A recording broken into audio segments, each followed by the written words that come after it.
राधा श्रीनिवास सेवा ट्रस्ट आनुकूल्य रे श्रीनिवास अग्रवाल को स्मृति व्याख्यानमाला कार्यक्रम संबलपुर गंगाधर मेहर विश्वविद्यालय ऑडिटोरियम रे अनुष्ठित हो जाइछि। ଏହି କାର୍ଯ୍ୟକ୍ରମରେ ରାଷ୍ଟ୍ରୀୟ ଏକୀକରଣ ଏବଂ ସୁରକ୍ଷା ଉପରେ ଏକ व्याख्यानमाला कार्यक्रम होइथिला।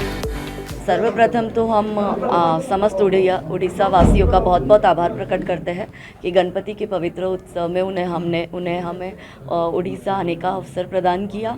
साथ ही हम आज जो यहाँ पे कार्यक्रम था संबलपुर में, या विशाल संख्या में आए जागरूक संबलपुर के नागरिकों का भी बहुत बहुत आभार प्रकट करते हैं। आज हमने संबलपुर वासियों के समक्ष दो विषय जो महत्वपूर्ण थे वो रखे। पहला विषय कि जो हनुमान दादा की यात्रा निकलती थी हनुमान जयंती पर, उस पर 2 वर्ष पूर्व पत्थरबाजी हुई और वो यात्रा बंद हो गई। अगर भारत में हिंदुस्तानी ही हिंदुस्तान में अपनी शोभा यात्रा नहीं मना सकता तो फिर वो क्या अफ़गानिस्तान में जाके मनाएगा?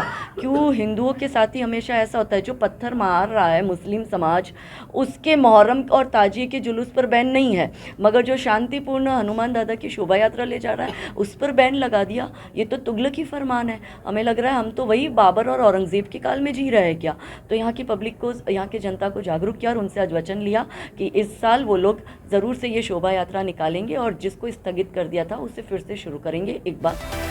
एथिरे व्याख्यानमाला रे गुजरात रो आसीथिबा समाज सेविका श्रीमती काजल हिंदुस्तानी संस्कृति सुरक्षा और समाज जागरण रे नारी शक्तिर भूमिका विषय रे वक्तव्य रखिथिबा बेले सनातन महासंघर प्रतिष्ठाता श्री गौतम खट्टर भारतीय युवपीढ़ी भविष्यतर संकट और समाधान विषय रे उद्बोधन देथिले। एही कार्यक्रम रे राधा श्रीनिवास सेवा ट्रस्ट रो chairman doctor Purushottam Agarwal, doctor Damrudhar Pattnaik, police IG Himanshu Lal, Gangadhar Meher विश्वविद्यालय कुलपति प्रोफेसर एन नागराजू एवं बहु प्रतिष्ठित व्यक्ति और बुद्धिजीवी माने मध्य उपस्थित थे। हमने सनातनियों के साथ आज इसी विषय पर चर्चा करी है कि आप यदि जागरूक होंगे तो सरकारें भी घुटनों पर आएंगी, प्रशासन भी घुटनों पर आएगा।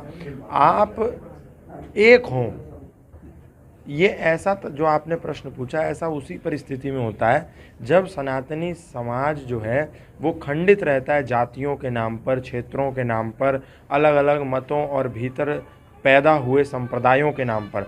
हम सब जब एक हो जाएंगे तो फिर सरकारों को भी झुकना पड़ेगा और प्रशासन और शासन भी झुकेगा। ये तो होगा ही जब आज मैं बोलता हूँ तो मेरे ऊपर इस तरीके की एफआईआर और फर्जी एफआईआर लगा कर के मुझको दबाने का और आवाज़ को रोकने का कुप्रयास चलता है।